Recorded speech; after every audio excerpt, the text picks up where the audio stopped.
Mr. Lesley, you testified earlier that child poverty is rising, and we know that's happened since the elimination of the expanded tax credit.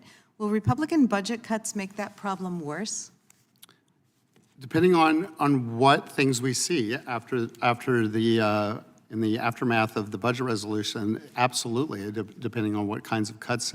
And we're very concerned that what we're seeing is that they may just be disproportionate to kids. And that's the kinds of cuts you talked about earlier with respect to SNAP and WIC and Medicaid, which is funding CHIP for children's health insurance? Absolutely. I mean, CHIP, the Children's Health Insurance Program, was a bipartisan piece of legislation that is universally supported by Democratic, Republican governors all across this nation.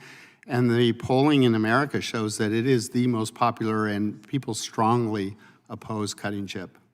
I've had a long time concern about children's hunger. Yes. And SNAP has been proven over decades to be a really effective way of alleviating hunger, as have school lunches, school breakfasts. We've already seen cuts from this administration eliminating millions and millions of dollars that go towards school lunches. And now we're faced with a budget proposal that is, by necessity, in order to meet its parameters, going to end up cutting SNAP and WIC. Can you talk about the impact of that on children? Absolutely. SNAP beneficiaries are disproportionately children, and SNAP basically prevents children from going to bed at night hungry. And some of the summer meals programs, I mean, those things are also being targeted. It is enormously important to reducing child poverty as well. It has huge ramifications for families. And we know, I mean, I testified earlier, my parents were educators, and they would speak often about kids coming to school hungry, and they had a food drawer, both of them, and they would give kids food because kids would come to school hungry, and you can't learn when you're hungry. Yeah, I think the image of a kid going to bed hungry it tugs at the heartstrings. But having spent a significant amount of time in the public schools, kids who come to school hungry absolutely don't learn. Are we seeing child hunger on the rise right now? We are seeing child hunger on the rise. It's more than doubled since 2021. Another longtime concern that I've had has to do with gun violence, school shootings, the absolute proliferation of weapons on our streets. And you testified earlier that gun violence is now the #1 killer of children under 19, both through suicide and through homicide.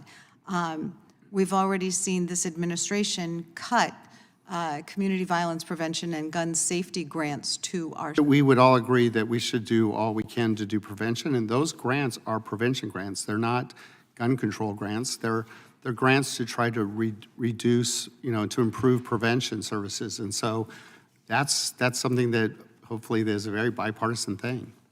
Another thing that hit the news over the last week was the fact that DOJ and the administration fired everyone at the federal government, all 15 people who administer the LIHEAP program. And LIHEAP provides emergency funding to heat homes in the winter or cool them when it gets so hot in the summer. So with no one there to administer the program, the remaining $400 million for this year and whatever isn't cut from the budget last year can't go out. What does a cut to LIHEAP do to kids? Oh, it's huge. I mean, I grew up, as I said earlier, in El Paso, Texas. It's in the middle of the desert. It gets to be over 110 degrees. My wife is from the state of Maine. It gets freezing up there. Same thing. Her family's in the home heating oil business. LIHEAP is huge for no matter what end of the country you live in. And life-saving, I would argue. Really want to thank you for your testimony.